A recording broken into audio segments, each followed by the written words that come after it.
ಇವರು ಯೋಗ ಮಾಡೋದನ್ನ ನೋಡಿದ್ರೆ ಆಶ್ಚರ್ಯ ಪಡ್ತೀರಾ. ಇವರ ದೇಹದಲ್ಲಿ ಮೂಳೆ ಇದೆಯೋ ಇಲ್ವೋ ಅನ್ನುವ ಪ್ರಶ್ನೆ ನಿಮ್ಮಲ್ಲಿ ಮೂಡುತ್ತೆ.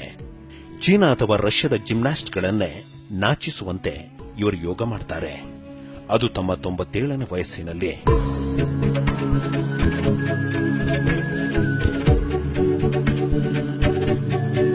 ಹೌದು, ತಮಿಳುನಾಡಿನ ಕೊಯಮತ್ತೂರು ಮೂಲದ ವೃದ್ಧೆ ನಾನಮ್ಮಾಳ್ ನಮ್ಮ ದೇಶದ ಹಿರಿಯ ಯೋಗ ಶಿಕ್ಷಕಿ ಎಂಬ ಹೆಮ್ಮೆಗೆ ಪಾತ್ರರಾಗಿದ್ದಾರೆ.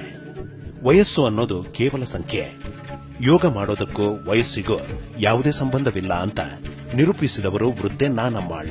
ತಮ್ಮ 10ನೇ ವಯಸ್ಸಿನಿಂದ ಯೋಗ ಪ್ರಾರಂಭಿಸಿರುವ ವೃದ್ಧೆ ನಾನಮ್ಮಾಳ್ ಕಠಿಣ ಯೋಗಾಭ್ಯಾಸ ಮಾಡೋದರಲ್ಲಿ ಸಿದ್ಧಹಸ್ತರು. ತಮ್ಮ ಅಜ್ಜನಿಂದ ಯೋಗ ಕಲಿತ ನಾನಮ್ಮಾಳ್ ತಮ್ಮ 14ನೇ ವಯಸ್ಸಿನಲ್ಲಿಯೇ ಜಿಲ್ಲಾ ಮಟ್ಟದ ಯೋಗ ಸ್ಪರ್ಧೆಯಲ್ಲಿ ಗೆದ್ದಿದ್ರು. ವಿಶೇಷ ಅಂದ್ರೆ ಯೋಗಯುಕ್ತ ರೋಗಮುಕ್ತ ಅನ್ನೋದು ಇವರ ಬದುಕಿನಲ್ಲಿ ಸತ್ಯವಾಗಿದೆ. 97ರ ವಯಸ್ಸಿನಲ್ಲಿಯೂ ಇವರಿಗೆ ಒಂದೇ ಒಂದು ಕಾಯಿಲೆ ಕೂಡ ಹತ್ತಿರ ಬರಲು ಹೆದರುತ್ತೆ. ಸ್ಟ್ರಾಂಗ್ ಹಾಗೂ ಹೆಲ್ದಿಯಾಗಿರುವ ನಾನಮ್ಮಾಳ್ ತಮ್ಮ ಮನೆಯಲ್ಲಿಯೇ ನಿತ್ಯ 100 ವಿದ್ಯಾರ್ಥಿಗಳಿಗೆ ಯೋಗಾಸನ ಪಾಠ ಮಾಡ್ತಾರೆ. ಇವರ ಮಕ್ಕಳು ಮೊಮ್ಮಕ್ಕಳು ಕೂಡ ಯೋಗದಲ್ಲಿ ಪರಿಣಿತರೆ. ಸಾಂಪ್ರದಾಯಿಕ ಉಡುಗೆ ಸೀರೆ ಧರಿಸಿಯೇ ಯೋಗ ಮಾಡೋದು ನಾನಮ್ಮಾಳ್ ಅವರ ಸ್ಪೆಷಾಲಿಟಿ.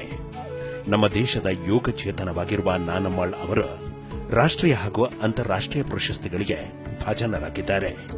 20,000 ವಿದ್ಯಾರ್ಥಿಗಳಿಗೆ ಯೋಗ ಕಲಿಸಿಕೊಟ್ಟಿರುವ ನಾನಮ್ಮಾಳ್ ಅವರು ಶ್ವಾಸ ಸಂಸ್ಥೆ ನೀಡುವ 2016ರ ಪ್ರತಿಷ್ಠಿತ ಯೋಗ ಸಮ್ಮಾನ್ ಪ್ರಶಸ್ತಿಗೆ ಆಯ್ಕೆಯಾಗಿದ್ದಾರೆ.